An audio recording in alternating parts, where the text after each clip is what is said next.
Biz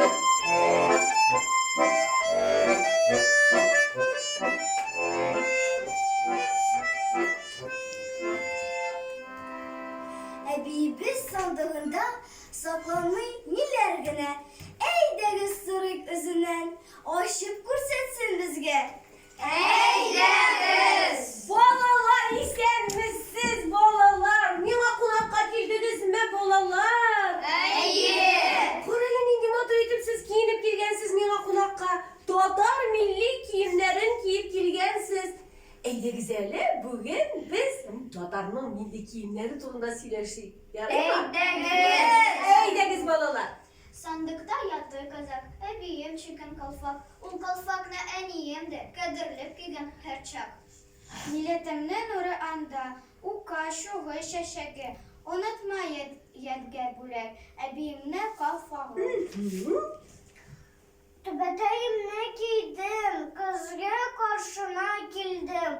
Bana şunday bulavu tatar molaya dedim. Ey. O yakışlı Tatar kızı bir grek matursuz bugün. Milli giyimlerge karab. Kamaşa iki kızım. Kafak yavuk gülmek kamzul. Buları bizge danır. Silepçi, koyçan tugan. Tatarlarda çitik kövüş. Ayaktagı çitiklerini, çıgığı çitleri, malaylarının, kızlarının da yanıp durar bitleri. Ey Yusuf. Gelişip dururdu betey, anın kurkem yüzüne, nindi matur tatar ulu, kustimesin üzüne.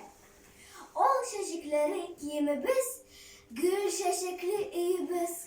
Allı gülü şaşık gibi, balkır bizden ilibіз. Ey koraylı balalar, siz bir şan şip şistaydıp tahtan şesileşesiz. Min mındı balalarını dik yaratam. Ey de güzelli balalar, siz eli totarşa bir motorşıkta bilesizdir. Ey de güzelli uzimizin yaratkan jırımızını jırlı gali bir gelip.